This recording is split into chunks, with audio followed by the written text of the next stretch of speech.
Let's come back on to serious topics again, though. And Vanessa, you are, of course, in Damascus. What has been going on there?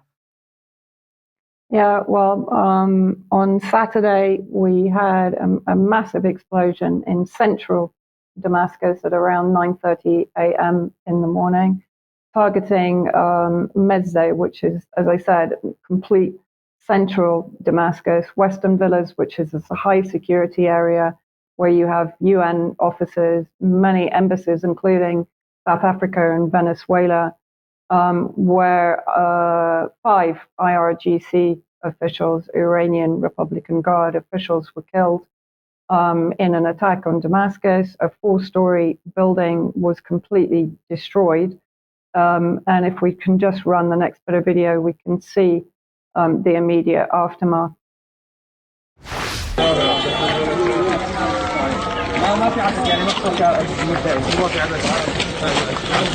جنايتين تقريبا حد بعض واقعية.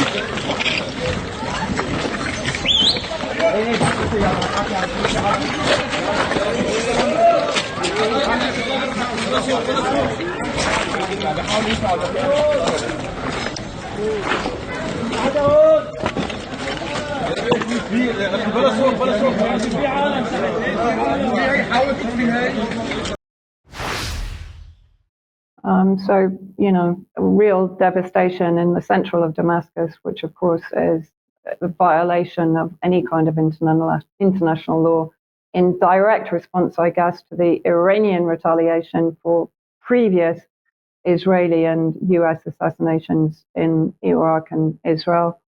And that was followed by a massive attack on Ain al-Assad airbase in Iraq. There were reported high numbers of American military personnel and contractors injured. Of course, the message put out by Centcom is that they were all suffering from traumatic brain injury, very similar to what we heard after the attack that followed the assassination of General Qasem Soleimani. That again was followed by 3 airstrikes, separate airstrikes by US forces in Iraq, including on the Al-Qaim border against the PMU, the Popular Mobilization Forces, that have been responsible for fighting ISIS in Iraq for many years now.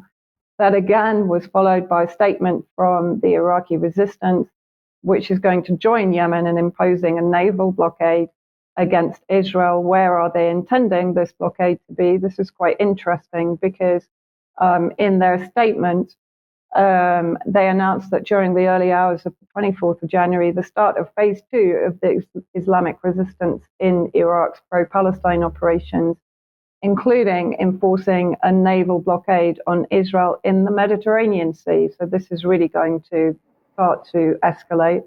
At a time when the criminal US occupation is again blatantly targeting our security forces, we urge the Mujahideen of the Islamic resistance to begin the second phase of operations, which includes a blockade on Zionist maritime navigation in the Mediterranean and putting the entity's ports out of service. So this means, I guess, an increase on the targeting of Israeli ports.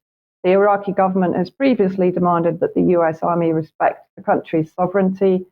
And the Prime Minister has stressed that the PMU is an integral part of the country's armed forces, which of course it is.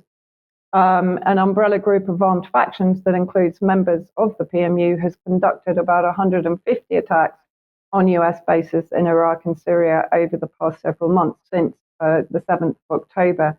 So I just wanted to very quickly mention that also in Syria, if we can show the map of Syria, we have also been experiencing increased and very intensive ISIS attacks, which are coming from the US base at Al Tanf on the hydrocarbon and oil resources to the east of Homs.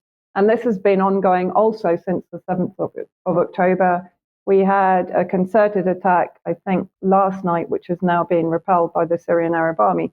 But I just wanted to point out this suggestion that they're now going to target, I guess, Zionist boats heading to Israel in the Mediterranean. Now, Iraq is landlocked, so I presume that they're going to be using Syrian airspace to either send drones or missiles. Just to give an idea, I mean, from Sinjar to Latakia on the Syrian coast there, the Mediterranean coast, it's 750 kilometers. So this also gives an idea of the range of ballistic missiles they have available and are now ready to use against Zionist shipping, very similar to the Yemeni operation. Okay, Vanessa, thank you for that. Now,